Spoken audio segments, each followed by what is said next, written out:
Roger, what was ailing you this evening and what effect did it have on you?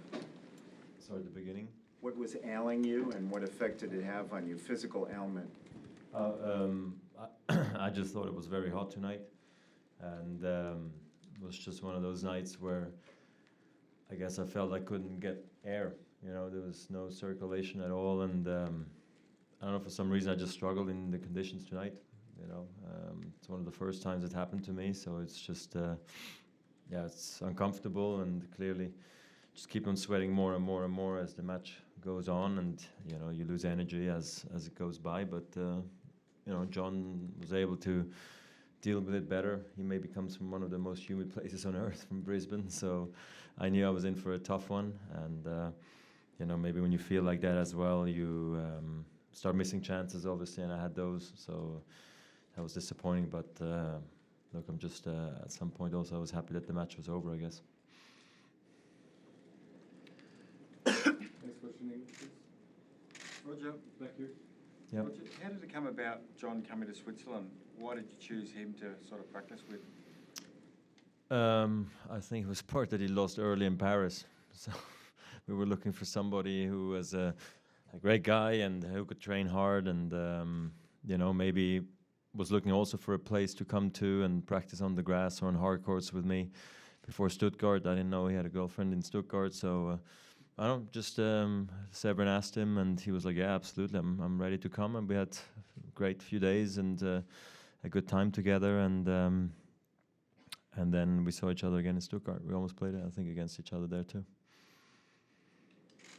Any more questions in English? Here, please. Roger, your serve wasn't as reliable as it usually is tonight. Was something either feeling off in your motion, or what was going through your mind when you're missing all those first serves that you did? It was hot. That was it? Yes, when you feel like that, everything is off. So, but look, I've trained in tougher conditions. I've played in the daytime at 120. So some days it's just not the day, you know, where the body can cope with it. I do believe, since the roof is on, that there is no air circulation in the stadium. I think just that makes it a totally different US Open, plus conditions. Maybe we're playing slower this year on top of it, and then you have soaking wet pants, soaking wet everything, and the balls are in there too, and you try to play, and it's just everything gets slower, you know, as you try to hit winners. But again, look, I thought the match was tough, you know. I wish I could have led 2 sets to love, and then maybe the match would be different, you know, and I would find a way, because I did have my chances all the way till the end, but it was just tough. And John, I thought, played a great match, you know, in difficult conditions. Are you able to talk about what he actually does well? Like, what are his strengths, and what will he need to do, I suppose, against Novak? John, well, I love his intensity.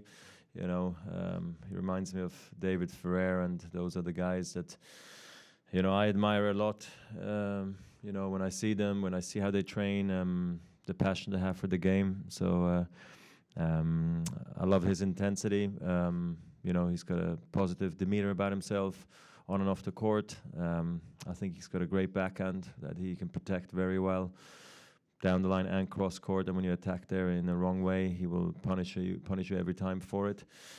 Yeah, and then he's got options to now, especially here where it's a bit slower, maybe to return in and return back, you know. And you know, and I think against Novak, he's just got to bring it again and then try to worry Novak and hope for another hot day, maybe. I don't know. Roger, can you just put the past months in perspective with what occurred at Wimbledon and Cincinnati and now here? Can you just give us an overview on that, please? We don't have enough time, I don't think. But you know what, I explained Wimbledon already. Cincinnati was a pretty good tournament in very fast conditions where it was hard to find rhythm, but still made a finals, first tournament back. I think actually I was quite happy. It was just not a good final from my side, but okay, that can happen. And it was, after all, Novak on the other side of the net. And then today, like I explained, it was just hot, and no shame there. I think these are the things that unfortunately sometimes happen. You know, move on and take a rest. I'm happy I'm getting a rest now, and I come back for the Labour Cup and hopefully finish the year strong.